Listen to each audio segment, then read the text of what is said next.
quelques services de mutualité.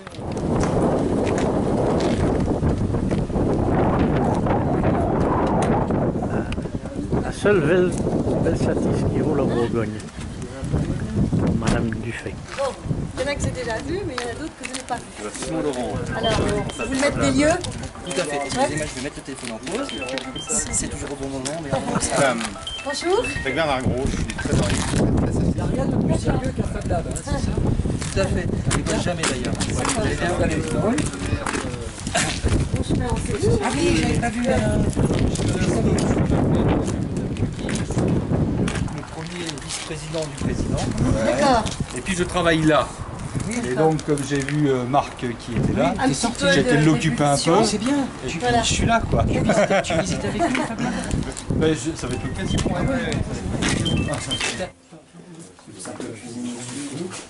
Vous êtes combien?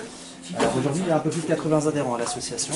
Ah oui, Un an d'existence, un peu plus d'un an d'existence. d'accord. Mais à travailler ici, 25-30 personnes qui viennent régulièrement, mais ça roule sur les 80, Ouais, vous allez les 80 m'expliquer, adhérents. hein. Oui, tout à fait. d'accord. Tout à fait. Donc, Bon, là, il y a des outils traditionnels, hein, c'est pas des spécifiques à un Fab Lab. tout à fait, tout à fait. Les assurances chirurgiens, c'est bien ça.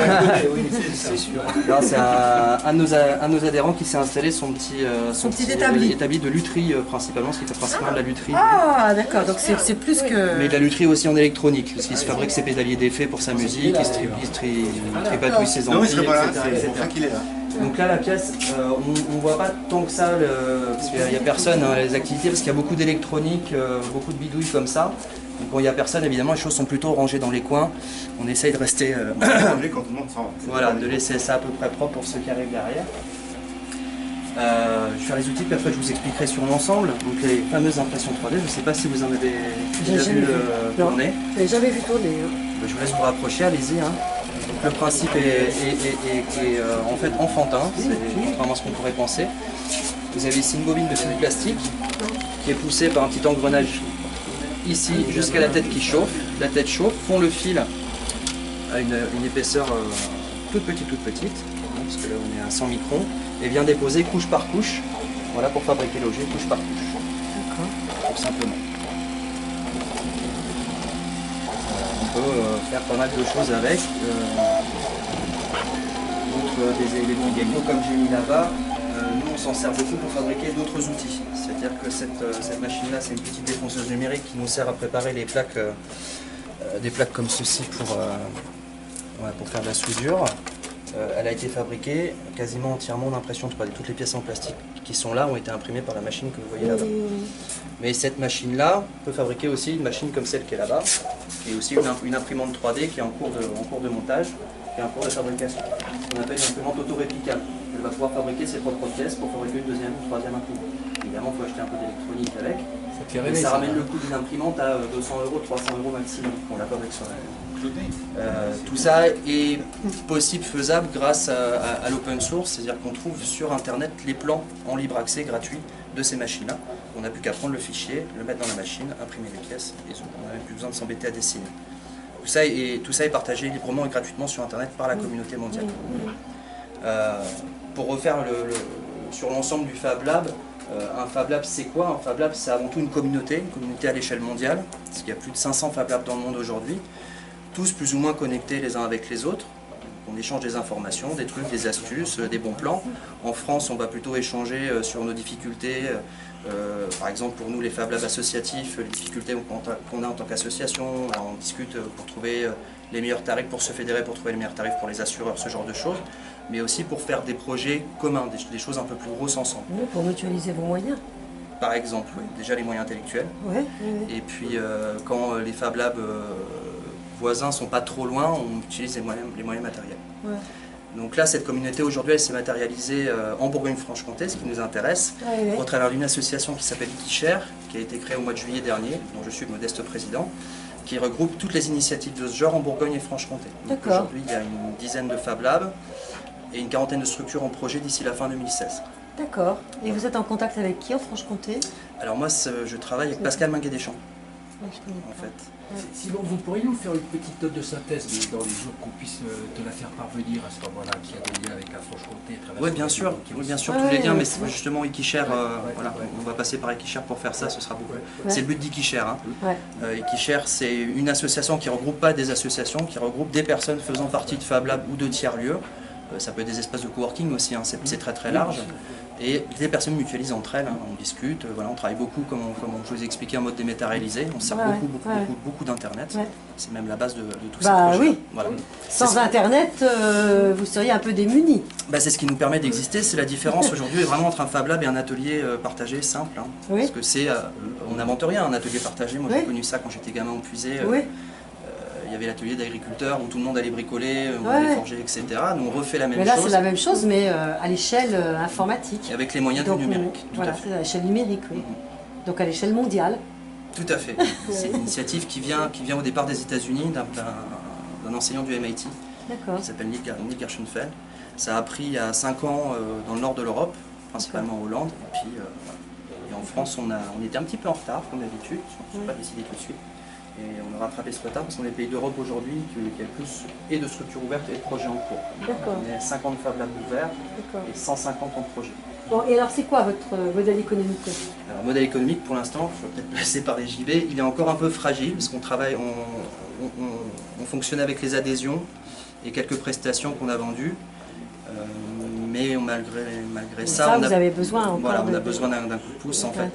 On est en train, ça fait un moment qu'on en discute. C'est parce que vous êtes jeune, non? Oui, on n'a qu'un an. On s'inspire des modèles économiques existants aussi. Par exemple, à Toulouse, c'est un modèle économique qui fonctionne très bien. Sans subvention. Avec un peu de subvention quand même. Mais avec du service aux entreprises, du service aux particuliers. Et alors, quel service aux particuliers? Alors, à Toulouse, ça va plutôt être de la formation, de l'initiation, de l'accueil d'enfants, de scolaire. Nous, ici, ça pourrait être de la prestation d'impression 3D, de la prestation de formation principalement, aujourd'hui. Après, par rapport à l'entreprise, je ne pourrais pas trop en parler, parce qu'on est en train justement de mettre des choses au point là-dessus, et on n'est pas complètement, c'est pas complètement abouti. Nous, on fonctionne uniquement sur les adhésions aujourd'hui. Nous avons vécu une année un peu folle cette année, là, parce qu'on s'est développé, on avait mis en place un modèle économique. On s'est aperçu que le modèle économique qu'on mettait en place n'était pas viable. Parce que on s'était basé sur les adhésions. Et les adhésions sont trop chères pour l'ensemble des participants, donc on a... Vous avez été obligé de les baisser? On va les baisser de façon à ce qu'on devienne plus grand public, plus ouvert, etc. Le but d'un Fab Lab n'est pas faire de l'argent. Le but d'un Fab Lab, c'est justement d'amener les gens ici qui ont besoin d'apprendre quelque chose. Ensuite, ils le font et après, ils le partagent. Et contre ça, on demande aujourd'hui, on est sur une cotisation mensuelle de 15 €. Là, on est dans une économie de la coopération. Hein. Oui, c'est ça, tout à fait, oui. Tout à fait. Quand on est sur des Fab Labs plus anciens, plus structurés, il y a des modèles économiques en termes de débouchés qui ont déjà été trouvés.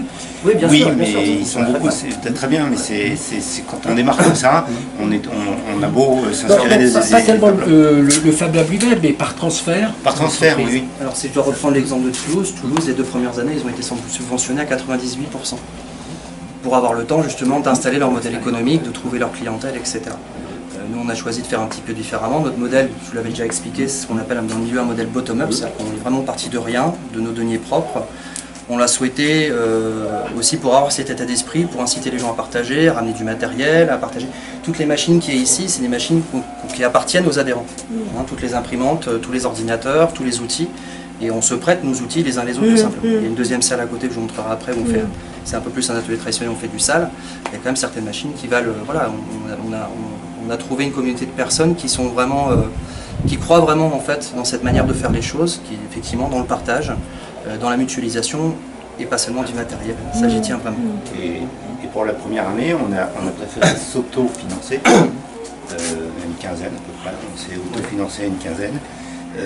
Pour démarrer le Fab Lab, pour aller, si vous voulez, réclamer tout de suite des subventions en disant nous sommes les plus beaux, nous sommes les plus forts. On a préféré mettre en place ce qu'on savait faire et après avoir des démarches pour obtenir des subventions. Après, on explore évidemment On aussi explore les pistes de évidemment les financement pistes de privé, avec les financement entreprises privé, aussi. public, etc., européenne aussi. Et ça, c'est le rôle plutôt d'Ikicher, Oui. qui, avec la force du groupe, va pouvoir avoir du poids, parce qu'on a été contacté par des grandes entreprises, telles que Bouygues, telles que Sims Lafarge, telles que Intel, telles que Bosch, à l'échelle de la région, hein, j'entends. Mais c'est des choses, évidemment, c'est des gens qui donnent rien pour rien. Nous, on défend aussi un certain état d'esprit, une certaine éthique de travail. Bon, on va pas, je vais être un peu cavalier, mais on ne va pas vendre nos fesses à n'importe qui. Donc c'est très long, les discussions pour trouver les conditions pour travailler ensemble sont très longues et très compliquées. Parce qu'évidemment, ils sont une marche 100% commerciale de bénéfices image. Et nous, on tient vraiment à ce que l'image des Fab Labs ne soit pas entachée par une grande entreprise. C'est déjà un petit peu le cas à droite à gauche. Très bien. Voilà. Mais en même temps, ça leur permet d'être dans la recherche et l'innovation aussi. Hein. Mais c'est ça aussi, mais ça leur permet de faire de la recherche et l'innovation à pas cher aussi. Donc, absolument. voilà, et après ils font de la recherche et l'innovation. Oui, et c'est un peu prédateur. Oui, et ils partagent pas. Donc c'est ça le Et donc problème. vous êtes dans une économie du partage au contraire. Hein. Donc ça colle pas. Hein. La manière de fonctionner, comme tu disais JB, est relativement simple. Vous voulez fabriquer un objet, admettons que vous voulez vous fabriquer une imprimante 3D. Vous avez besoin de l'aide des gens du Fab Lab pour le faire. Vous allez acheter votre matériel, venir travailler au Fab Lab. Si vous ne voulez pas payer en supplément, vous allez prêter votre imprimante 3D. Si vous voulez payer en supplément, vous payez en supplément en espèces sonnantes et trébuchantes. Vous avez le choix. Pareil par rapport à n'importe quel projet. Michael, qui est un de nos adhérents, qui fabrique un fauteuil roulant électrique handisport, qui est déjà, il a déjà fait les tests, ça marche très bien, il est même un peu trop rapide, avec un système de roues assez révolutionnaire. Lui a décidé jusqu'à un certain point de développer son projet en open source, donc il ne paye rien en plus, ce qui profite au Fab Lab, mais à partir d'un moment, il veut refermer le concept, parce qu'il voudrait le vendre pour la partie qui est vendable. Donc il a refermé cette partie et il versera, s'il profite du Fab Lab à ce moment-là, une somme pour privatiser le Fab Lab, une demi-journée, une journée pour travailler ici. Oui, d'accord, oui, bien sûr. C'est ce type de service qu'on pense proposer aussi aux entreprises. D'abord plutôt pour du team building, ce genre de choses, parce qu'on n'a pas beaucoup de machines très efficaces et très précises à proposer pour des services réels en fabrication. C'est plutôt notre manière de travailler qui est intéressante pour une entreprise aujourd'hui. Bon, mais alors qui c'est qui a besoin de fabriquer des choses en 3D? Mais, alors il y a des besoins et puis il y a des envies, c'est un petit peu tout mélangé chez nous. Au départ c'est quand même une bande de passionnés de fondu et d'impression 3D et d'électronique et un petit peu tout ça. Et aujourd'hui c'est une communauté qui est très élargie, ça va de ma maman qui vient faire de la couture et nous montrer comment faire de la couture, parce qu'on peut travailler absolument tout ici, tous les matériaux, tout ce qu'on veut. Mais quel est le rapport avec la 3D, la couture? Mais la Fab Lab c'est un atelier partagé, il n'y a pas que l'impression 3D. Voilà, c'est très large. Et tous les gens... ma belle-sœur fait de la sérigraphie par exemple, c'est 100% manuel. Donc ça c'est le partage. Voilà, et puis d'un autre côté on a un étudiant, on avait plus de l'IUT je crois, qui avait gagné un concours sur un projet d'objets connectés et il est venu prototyper son boîtier chez nous. Par exemple. Vous vous rappelez, monsieur, des portes ouvertes qui fabrique des drones, là, monsieur Paul Agricole? Oui, bien sûr. Qui bosse ici, il vient chez vous? Il vient aussi chez nous, il est monsieur Dario. Et là, il est très fort en mécanique, il nous aide beaucoup pour les machines. Je pense que je l'ai vu il y a peu de temps, je l'ai recroisé. Voilà. Et pour vous donner un exemple, on a un de nos adhérents qui a un étendoir parapluie à faire, et tous les coulisseaux sont un étendoir parapluie. Vous savez, les étendoirs avec les bras qui s'étendent, et tous les coulisseaux à l'intérieur sont morts. Donc il est venu ici, on recrée le modèle en troisième dimension, on les passe sur les imprimantes 3D, il a ses coulisseaux parapluies pour une somme dérisoire. Ça va coûter, bon, il y en a 60 à monter, ça va coûter 10 € à peine. Alors, donc voilà, si vous voulez, il y a tout un tas d'ouvertures. Nous-mêmes, on ne sait même pas où on va quelquefois. C'est-à-dire qu'on a du mal à imaginer ce qu'on peut faire en 3D, où on est capable d'aller, jusqu'où on peut aller. On le teste nous-mêmes et c'est ce qui est fait dans tous les Fab Labs. Après, nous, on a un principe aussi qui est assez fort encore aujourd'hui, qui est d'inciter les gens à faire eux-mêmes plutôt que de vendre la prestation justement pour les particuliers. On préférait passer 2-3 heures avec la personne pour lui montrer comment dessiner sa pièce avec le logiciel qui va bien et après comment imprimer, plutôt que de prendre des sous et de faire une simple prestation. L'objectif de l'association, on l'a souvent dit, après le terme est galvaudé, mais je le dis quand même, c'est l'éducation populaire au sens large, le partage de la connaissance au sens large. C'est une espèce de Wikipédia matérialisé, on va dire. Et ça marche dans tous les domaines. On a des envies d'extension, on aimerait avoir plus de place parce qu'on a plein de projets. Dans quasiment tous les Fab Labs aujourd'hui un peu aboutis, vous avez aussi un potager participatif, vous avez aussi, comme je disais tout à l'heure, un groupe de mamies qui vient faire de la couture et montrer aux plus jeunes ou du tricot, et en même temps un petit fondu d'électronique qui va venir et qui va mettre de l'électronique sur les vêtements qu'on est en train de coudre. Voilà. C'est aussi et avant tout, et ça c'est des échanges de savoir, mais à un niveau, très élaboré, quoi. Hein. Parce que mais en même temps très informel, puis Très informel. c'est ouvert à tout le monde. non, quand je dis très élaboré, c'est des savoirs techniquement très avancés au niveau technologique. Non, parce que vous avez aujourd'hui, vous avez sur le marché, notamment le marché du livre, puisqu'on on travaille du livre, vous avez des tas de logiciels aujourd'hui qui sont capables de faire, par exemple, vous partez d'un dessin 2D, vous avez aujourd'hui des logiciels qui sont capables de faire du 3D, des logiciels qui sont capables de les transformer, sur lesquels il y a quelques commandes à savoir, c'est pas... On va passer une étape aujourd'hui. Non, mais je disais élaboré parce que quand les clubs d'échange et de savoir se sont constitués il y a une vingtaine d'années, c'était pour... c'était quand même des savoirs de base. Hein, c'était, tu sais pas lire, je t'apprends à lire et en échange tu m'apprends à faire la cuisine, quoi. Hein, donc je dis c'est un club d'échange et de savoir plus élaboré technologiquement. Hein. Ouais. Mais vous avez quelle formation? Complètement. J'ai un bac Rien à voir en avec plastique et j'ai passé 12 ans dans la restauration à Paris. Ah, c'est rigolo. Je suis complètement, et là je travaille dans l'éducation nationale aujourd'hui, donc ça n'a Vous rien à êtes voir. prof? Pas du tout, je suis un petit bout dans un collège en attendant de trouver mieux. D'accord. Voilà, je suis AVS. D'accord. Ce qui m'a permis d'avoir du temps justement pour avec tout le monde monter la structure. Et comment vous est venue l'idée de monter ça? D'organiser ça? C'est arrivé par plusieurs biais en même temps. C'est-à-dire qu'avec mon frère on fait un peu de design, mon frère est designer, donc on fait un peu de design, on s'est acheté l'imprimante 3D qui est là. Oui, c'est quand même partie de l'imprimante 3D. Voilà, et au travers de l'imprimante 3D, on a découvert le concept des Fab Labs, qui c'est surtout technologiquement c'était intéressant, mais surtout socialement nous ça nous intéressait. De cette manière de créer du lien un petit peu particulière au travers du savoir. Et puis on a eu un petit article dans la presse locale qui a permis. Donc la mairie vous a soutenu. Monté un petit site internet pour montrer ce qu'on faisait, et autour de ça, effectivement, la mairie également, parce qu'on s'est rencontrés très tôt dans l'histoire, hein, au tout début. L'asso existait encore pas. Oui, tout à fait, avant que la structure. Et puis on a trouvé une vingtaine de fondus comme nous qui étaient prêts à partir dans l'aventure. On a tous mis un petit billet. On a réuni la somme qu'il fallait pour louer nos premiers locaux, et puis on a réuni nos machines ici, ça a démarré comme ça. Très bien. Voilà, et puis on est à 2 imprimantes fabriquées qui tournent quand elles veulent, la petite défonceuse là, puis surtout des événements, nous ce qu'on aime beaucoup, on l'a fait beaucoup cette année, c'est les événements tournés vers le grand public.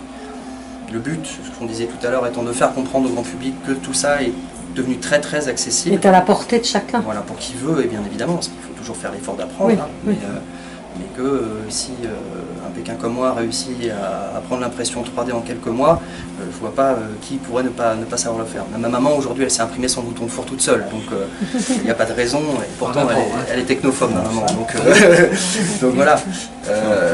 Ça parle un peu à tout le monde en fait dans nos adhérents, on a vraiment de tout. Effectivement, de la mamie en passant par l'ado, c'est le lieu où finalement l'ingénieur va rencontrer le mec qui travaille sur la machine à 20 mètres de lui le reste de l'année, puis là ils vont se rencontrer, ils vont parler d'égal à égal. Il y a ça aussi. Et il y a des projets complètement fous qui naissent. On a du mal à freiner les velléités des copains justement parce que entre les bipodes impériales géants, enfin bon, ils ont plein de choses. Ça libère les énergies et l'imagination. Hein. Complètement. Et c'est ce bouillon-là qui fait qu'on y vient 2 ou 3 fois par semaine. Et ça ne fait que grossir. On a même été. Donc vous faites ça le soir? Pris de cours, oui. Il y a des gens qui sont plus disponibles en journée.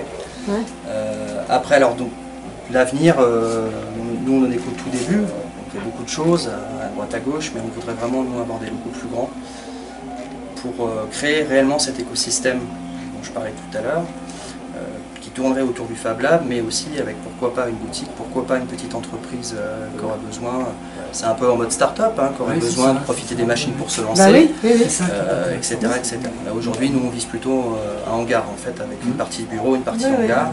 On a des très fortes demandes pour des gens qui veulent se professionnaliser dans le drone aussi, donc un hangar nous permettait de faire une volière de drone. C'est très à la mode. Hein. Par exemple, d'organiser nos propres événements chez nous aussi, puis de créer justement une réelle petite économie et un réel petit écosystème. On a beaucoup de gens qui veulent venir faire des conférences, on ne sait pas trop comment les accueillir. On verra ça le 3 octobre d'ailleurs, j'ai déjà 2 personnes très sympas qui viennent. Donc voilà, ce serait que nous, finalement, on serait pas mal ici, mais le projet, la manière dont se passent les choses aussi, parce que chacun ici est libre de se saisir d'un projet, de le mener à bien. On fonctionne de manière très démocratique. On est souvent dépassé par les demandes, en fait. Souvent. On est limité en termes de machines, il nous faut des machines plus précises, un peu plus de machines, des machines qui nous manquent, etc. Il faut qu'on trouve, il faut qu'on réfléchisse. Et évidemment, on discute régulièrement avec vous, mais avec d'autres partenaires, au meilleur moyen de trouver des financements pour ce faire, qui soient en même temps responsables, qui soient en même temps justifiés, qui soient en même temps intelligents, on va dire. Et puis il y a cette dimension start-up qui est importante quand même. Tout à fait. Nous, on le sent vraiment auprès de quelques adhérents, il y en a 5-6 comme ça, vraiment, qui sont des inventeurs en quête de réalisation. C'est des gens assez extraordinaires, mais on connaît tous un bricoleur génial comme ça. Je pense qu'on appelle un bricoleur génial. J'en ai croisé du coup ici quelques-uns où on dit mais s'ils avaient, eux, c'est pas des gens qui ont la fibre d'entreprendre forcément, mais s'ils avaient le soutien d'une structure dans ce contexte-là, parce qu'évidemment il y a d'autres choses qui existent pour se faire, mais c'est un peu contraignant, c'est un peu, on vous décourage quand même souvent dans ces parcours-là. Avec la légèreté d'une structure comme la nôtre, ça pourrait permettre à des gens de se réaliser, peut-être de trouver des partenaires, ce qui s'est déjà fait ici aussi, des gens qui se sont trouvés, qui ne se connaissaient pas du tout et qui ont fait des projets ensemble. Un ancien employé de jardinerie. Avec la maison régionale de l'innovation. Moi j'étais allé il y a un peu de temps en termes d'accompagnement. Typiquement les mecs qui cherchent, quoi. Ils ont envie, c'est tout à fait normal. Et tous les temps complètement où l'incubateur qu'on va créer dans le cadre du pôle environnemental communautaire. C'est pour ça qu'il faut qu'on discute de tout ça. Voilà, je veux bien. Et évidemment, pour que tout ça se fasse, je dirais que dans pas trop longtemps, chez le Bidam, en tout cas, il faudrait qu'on puisse avoir 1 ou 2 salariés pour que la structure puisse être ouverte en permanence, tout simplement. Et ça aussi, c'est des choses sur lesquelles on réfléchit. Mais ça interroge votre modèle économique, là. Tout à fait. Parce que les salariés, ça se paye. Tout à fait, tout à fait. On sait très bien que le modèle économique qu'on choisira sera probablement l'ouverture ou la fermeture. Donc c'est pour ça qu'on essaye cette année de prendre une année sur laquelle on va vraiment y réfléchir, de façon à essayer de trouver un modèle économique viable. Après, c'est vrai que c'est frustrant d'être sollicité en permanence comme ça et de ne pas pouvoir répondre à ces sollicitations. Oui, mais peut-être faire monter le niveau des cotisations à ce moment-là. Oui, mais c'est une solution qui a réfléchi, mais si vous montez le niveau des cotisations, il y a toute une catégorie de personnel de personnes qui ne pourront pas venir parce que c'est trop cher, parce que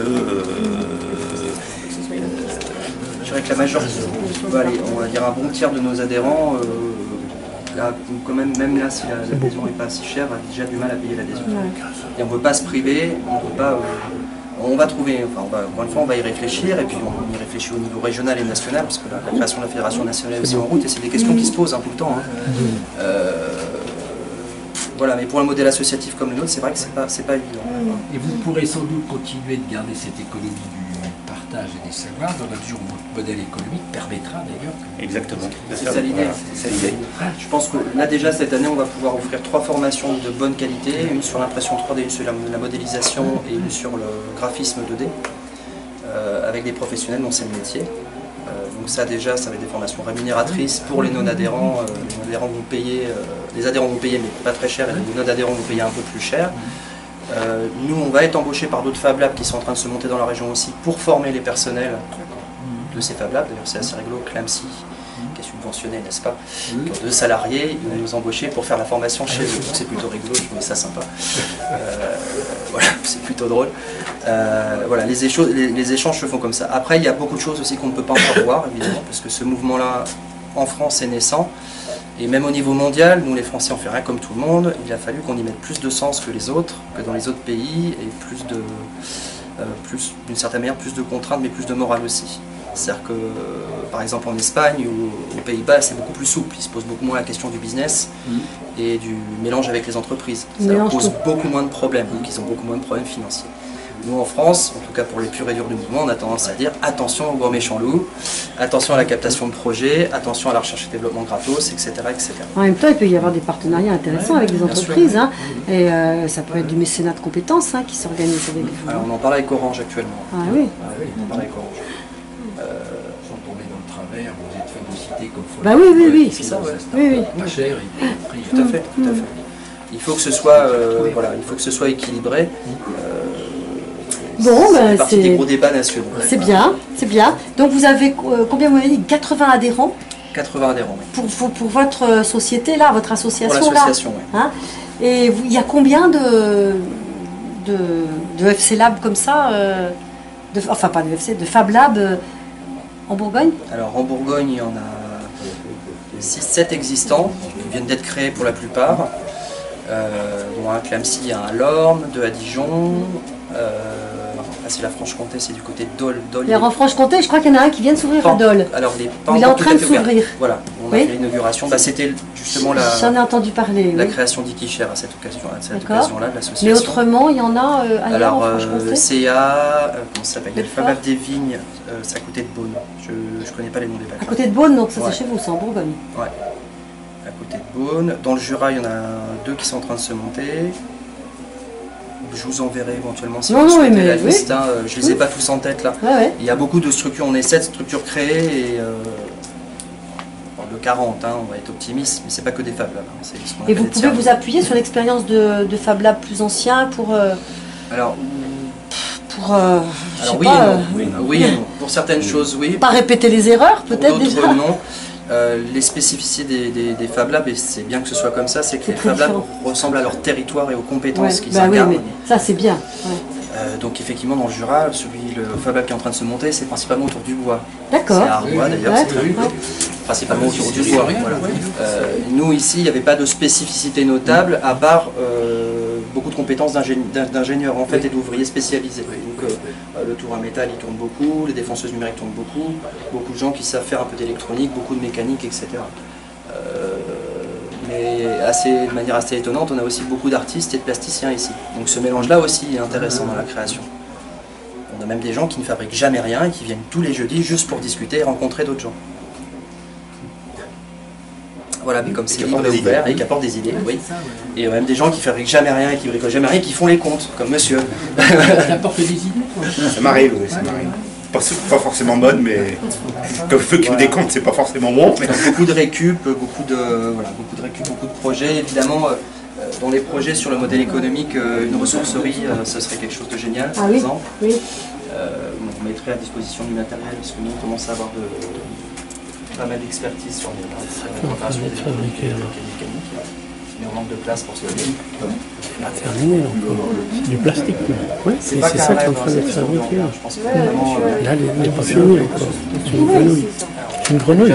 C'est normalement. Bah, dis donc, t'es fort de voir ça. Une grenouille rouge, pas une grenouille verte.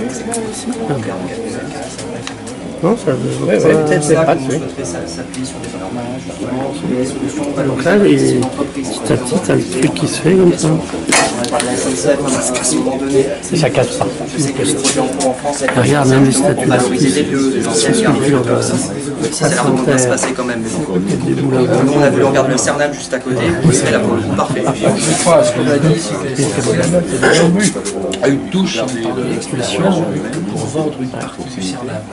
Qui regarde, qui reste compte, ça c'est intéressant dans un quartier qui est en plein devenir urbain, d'avoir. Il nous intéresse beaucoup ce quartier, y compris pour l'entourage et les quartiers qui sont juste au-dessus aussi, parce que le potentiel aussi du lab, là aujourd'hui on fonctionne un peu, je dirais en vase clos, on ne peut pas ouvrir autant qu'on voudrait au grand public et aux jeunes parce qu'on n'a pas les capacités d'encadrement tout simplement. On n'a pas le temps, on n'a pas les gens formés, enfin, on en a mais ils n'ont pas le temps de le faire. Si effectivement on avait un lieu plus grand avec la possibilité de salarier même de manière ponctuelle, bah, on pourrait faire des activités justement avec les jeunes, des cités un petit peu au-dessus, qui ont envie de découvrir l'électronique, l'impression Ça 3D. peut peut-être vous intéresser, Jacques, au titre des accompagnements des opérations de renouveau. Pour ça, il faut qu'on se revoie assez vite. Ça accroche bien. Moi au collège j'ai déjà fait plusieurs interventions, je travaillais à Paul Bert. À Auxerre, j'ai déjà fait plusieurs interventions avec les élèves en classe de techno, ça accroche à fond la caisse. Vous participez. Vous avez un contrat de ville ici? Oui. Bah du coup, vous pouvez peut-être le faire rentrer dans votre contrat de ville. Hein. Ben oui. Pour ça, il faut qu'on se revoie assez vite. Oui. Voilà. Ah oui, volontiers. Vous Alors, participez il y a, pas là, il y a l'innovation, la formation, la la culture. Non, le NAP, non.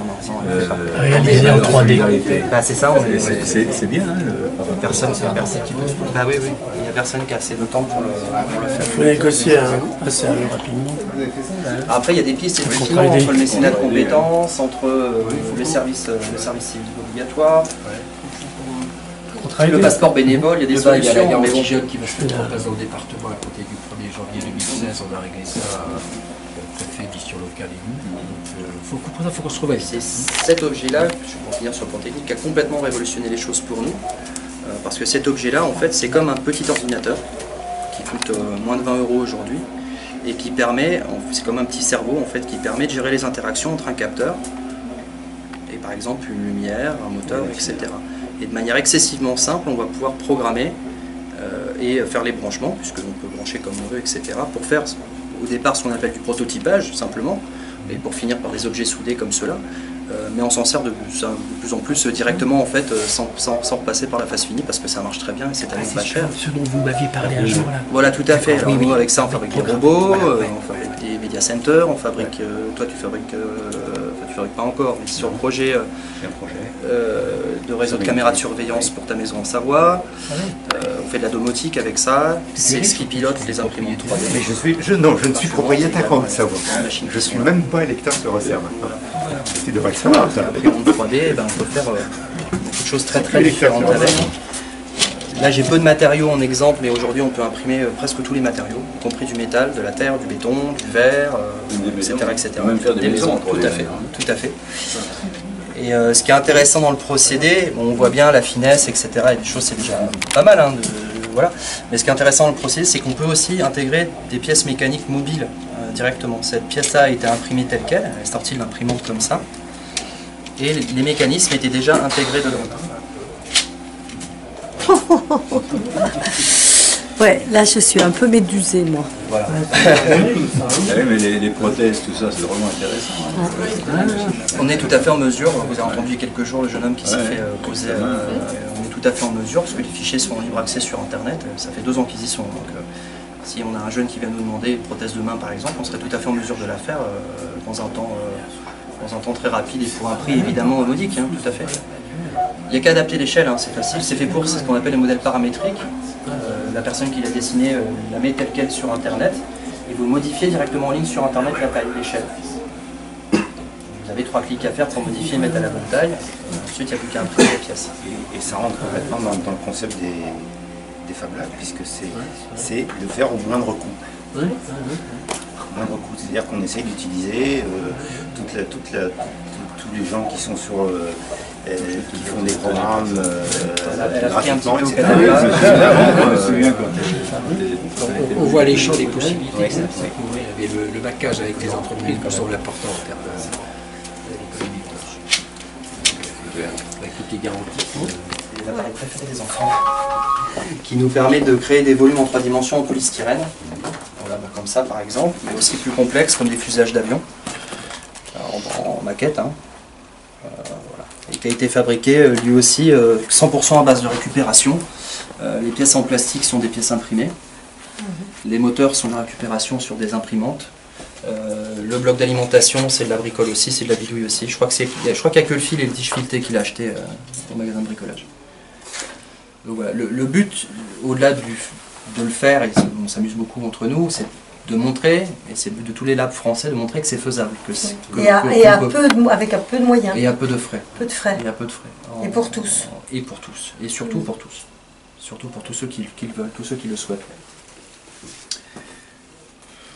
C'est vraiment bien. Voilà, voilà.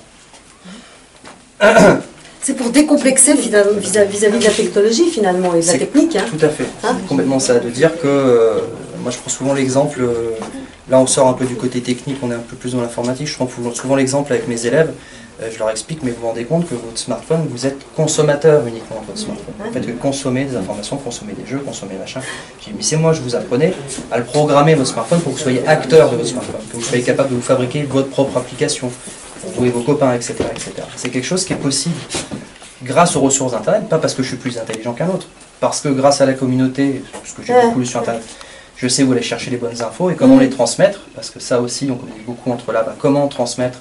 Il y a beaucoup de réunions antipédagogiques pour apprendre à transmettre, comment transmettre à différentes classes d'âge d'ailleurs aussi, parce que c'est très important. Je connais des Fab Labs qui font aussi bien de l'initiation pour les personnes âgées qui veulent apprendre à se servir simplement d'une boîte mail, que effectivement l'initiation au code pour les plus jeunes. Mais je pense qu'effectivement, par rapport à l'énorme déficience qu'on a chez les jeunes, par rapport aux métiers manuels, aux métiers techniques, peut-être que vous pouvez être aussi un vivier pour réconcilier les jeunes avec ces métiers auxquels ils tournent le dos. C'est ce qu'on souhaite réellement. En mettant... alors encore une fois, malheureusement aujourd'hui, on n'accueille pas les moins de 18 ans. C'est bien dommage, mais on n'est pas en condition de le faire simplement pour des raisons de sécurité et d'assurance. Mais on adorerait ça, oui. On adorerait ça. On a des personnes qui sont tout frais à la retraite, là, et qui n'ont qu'une envie, c'est de revenir bidouiller, de bricoler, qui en ont marre de bricoler chez eux, qui viennent chez nous pour transmettre et qui disent ils sont où les jeunes. Parce que moi je passe plus pour un jeune, c'est fini. Mais voilà. C'est bien, et qui ont envie, quoi. Vraiment, nos aînés, ils ont vraiment envie de ça en plus. Donc on a ce côté transgénérationnel qu'on n'avait pas anticipé, encore une fois, parce qu'il y a beaucoup de choses qu'on n'avait pas anticipées. Donc on s'est un peu lancé voilà, comme ça. Et parmi les choses qu'on n'avait pas anticipées, c'est cet enthousiasme-là des générations pour communiquer entre elles finalement. Et de créer un lieu qui fait ce pont-là. Oui, parce qu'on voit toutes générations. Hein. Tout à fait, tout à fait. Oui, cet aspect, une dimension un peu ludique hein, à l'égard des enfants pour réconcilier, comme tu dis, avec aujourd'hui sur ce type de... Ils vont pas d'emblée, quoi. Tout à fait. C'est pour ça qu'on a aussi de quoi se détendre dans la cuisine avec un jeu vidéo. Voilà, hein, on essaye de casser un petit peu les frontières, les modèles, ce qu'on peut trouver en entreprise, par exemple, justement. Je vous parlais de ça tout à l'heure quand je parlais de l'ingénieur et de l'ouvrier. Typiquement, c'est des rencontres qui ont réellement lieu tous les jeudis soirs, où les mecs se rendent compte qu'ils travaillent au même endroit, qu'ils ne se sont jamais adressés la parole, qu'il y en a un qui exécute le travail de l'autre, mais qui se sont jamais parlé. Quand ils se mettent à discuter, il se passe des choses. Vous voyez ? Ça fait partie des rencontres qui sont très intéressantes. Alors on ne va pas effectivement calculer en termes de productivité pour le coup, parce que c'est pas du tout l'objectif. Il ne faut jamais oublier, dans Fab Lab, il y a le terme laboratoire. On expérimente, on teste, on essaye. Le droit de se tromper est fondamental. C'est presque une obligation de se tromper et de faire des erreurs. C'est comme ça qu'on apprend le mieux a priori, en tout cas dans ce contexte-là. Donc voilà, on n'est pas forcément là pour que les machines marchent, mais au moins pour travailler tous ensemble, apprendre des choses et partager. C'est aussi une manière de vivre quelque part. Ça l'est devenu en tout cas pour la plupart d'entre nous. Ah, monsieur le Savoyard. Oui. Très bien. Des jeunes et des vieux ensemble, voilà. Ça marche bien. Après, c'est vrai que nous, on a toujours, on en a souvent parlé avec monsieur Ferraz, avec monsieur Picot, eu comme volonté qu'on serait prêt justement à développer ce projet en lien étroit avec la communauté. Que ce soit la communauté d'agglomération, que ce soit la mairie, et à notre échelle bien sûr avec la région. Voilà, parce qu'on est ouvert à toute suggestion. On est ouvert. Oui. La région, je pense que la région, elle peut surtout accompagner la ville dans son projet. Hein. Quand on est aux côtés des maires sur la politique de la ville, et que si vous avez, effectivement, par l'intermédiaire du contrat de ville, vous pouvez trouver quelques moyens, effectivement, pour consolider le modèle économique. Bon, nous, on peut être derrière parce qu'on est, mais c'est vrai qu'on n'est pas fondamentalement les premiers acteurs concernés au niveau de la région. Le souci moral est déjà énorme pour nous. Mais ce que je trouve très très intéressant, c'est cette alliance, effectivement, du technique et du technologique qui peut être le plus avancé possible, hein, mais avec cette notion de récupération, d'utiliser à moindre coût. On est vraiment dans quelque chose de durable. Hein. C'est ce qu'on appelle le développement durable, hein, de concilier à la fois ce qui est économique, ce qui est social aussi, parce qu'il y a le partage, hein, et puis cette récupération de tout. Hein, vous faites avec des petits bouts de choses. On en est carrément au niveau de l'économie circulaire. Ouais, c'est ça. On a identifié des pièces qu'on pourrait en fait... Vous êtes dans une économie circulaire, puis dans une économie de partage aussi par ces communautés que vous créez. Hein. Donc ça, je suis persuadée que c'est l'avenir. Hein, c'est l'avenir. Mais c'est vrai qu'il faut trouver le modèle pour que ça fonctionne correctement. Hein. Effectivement, c'est sûr que si vous aviez un salarié, du coup, vous auriez tout un autre champ d'activité qui pourrait s'ouvrir à vous. C'est un petit peu, voilà, c'est une question de masse critique. Alors maintenant, si vous fédérez tous les Fab Labs, vous pouvez peut-être aussi procéder, faire une mise de moyens ensemble aussi. Hein, parce que des salariés, peut-être que un Fab Lab comme vous, il ne faut pas qu'il ait un salarié à temps plein, mais qui peut le partager avec un autre Fab Lab. Enfin, il y a sûrement des des choses à faire, là aussi en partageant. Bien sûr. Et ça tient des animateurs le numérique du territoire en fait quasiment. Ouais. Hein. Oui. Ça pourrait être ces postes-là aussi. Ouais, Hein. ouais. À ma connaissance, ça n'existe pas dans Lyon. Ouais. Il y en a quelques-uns dans la Nièvre que j'ai pu rencontrer et naturellement c'est ces gens-là qui ont été... Moi je pense tout d'un coup à un truc, chez nous, vous savez, en Franche-Comté, on a été la région qui a inventé, avant que François Hollande arrive au pouvoir, les contrats de génération. François Hollande il s'est appuyé sur l'exemple de la Franche-Comté pour mettre en place au niveau national les contrats de génération. Mais alors nous, maintenant, comme on a pris de l'avance par rapport à ça, on va vraiment très très loin. Et on est en train d'aider des anciens qui sont dans des métiers bon, ils ont vraiment beaucoup donné, ils en ont marre, ils sont près de la retraite. Si on peut les aider à sortir de l'entreprise, ils en seront très contents. Sauf qu'il faut quand même qu'ils continuent à gagner leur vie et aller jusqu'à la retraite. Et on est en train d'organiser, alors là c'est vraiment une extension du contrat de génération, le fait que ces gens-là, qui sont à 2 ans de la retraite, glissent sur une activité d'utilité sociale, parce qu'on est parti du principe que ces gens-là, qui sont un peu usés dans leur travail, c'est surtout dans le nord, Franche-Comté, là où il y a beaucoup d'ouvriers qui ont fait ça, ils ont aussi plein de cordes à leur arc, et puis s'ils peuvent passer du temps dans un endroit comme le vôtre, ils peuvent être très heureux. Et donc on les pousse à aller vers une activité du type utilité sociale. On est en train de créer avec la direction du travail, avec Pôle emploi, avec nous au niveau de la région, les moyens de trouver les financements pour ces gens-là, moyennant quoi il libère un poste qui ira à un jeune, et ce jeune, ce vieux, excusez-moi mais qu'à mon âge, qui était près de la retraite, qui ne voyait plus d'intérêt à son travail, et il va insensiblement aller vers la retraite sur une activité qui va le passionner. Et on est en train d'inventer ça. Du coup, c'est vrai que ça peut être vachement intéressant qu'on les dirige vers les Fab Labs existants là-bas, s'il en existe. À mon avis, il en existe dans le Nord-Franche-Comté.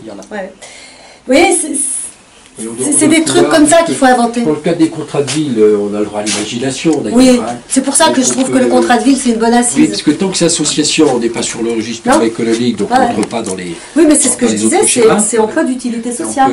Voilà, il y a des Fab Labs qui ont basculé récemment, Toulouse en fait partie. Dans l'économie marchande. Aujourd'hui, c'est une scope. C'est une scope. C'est une association.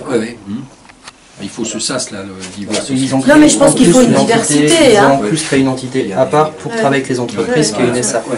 Pour garder les valeurs fondamentales. Nous, on ne dirigeons pas vers ce type de passer un jour en scope ou en... Non, mais par contre, vous êtes typiquement dans une activité d'utilité sociale, et où là, qui pourrait passionner quelqu'un qui basculerait, quoi. Alors, et nous, notre idée, c'est de libérer des postes pour des jeunes, en s'adressant à des anciens qui en ont marre du boulot qu'ils font, parce que, ça va, ils ont assez donné, ils sont usés quelque part, sauf qu'ils ne sont pas usés pour une activité de ce type-là. On parle de tout ça, on va y aller. On pourrait passer des heures, on va discuter de tout ça. Non, mais c'est très bien. Merci d'avoir pris ce temps-là. Merci au maire d'Auxerre de nous avoir piloté jusqu'à vous. Oui, il faut nous trouver, c'est pas évident. Oui, non, mais d'avoir eu l'idée, parce que c'est intéressant. C'est plein de développement. Et puis moi, je pense que tout ce qui permet aux gens de se rencontrer, puis d'être dans quelque chose qui est de l'ordre de la coopération, c'est important. Oui, par les temps qui courent, se faire se heurter les uns les autres, c'est pas plus mal. C'est très important. Pour nous, la surprise a été royale, on va dire, de constater que dans cette ville, il y avait autant de gens qui étaient prêts à partager cette aventure-là. Parce qu'au-delà de nos 80 adhérents, on a beaucoup de sympathie de tout le monde à chaque fois qu'on sort les machines, parce qu'encore une fois, on fait des événements à droite à gauche pour aller vers le public. C'est bien. Et c'est un réel, pour nous, un réel bonheur. Parce que pourtant, on y a passé quelques heures cette année, on est très contents, c'est très valorisant pour nous. Et puis ça nous donne beaucoup d'énergie, beaucoup d'espoir pour la suite, parce qu'il y a encore beaucoup de travail effectivement par rapport au projet que les copains veulent faire. Alors, bon projet. Merci. Au revoir. Au revoir. Merci à vous. Au revoir, merci. À bientôt pour je reviens. Au revoir.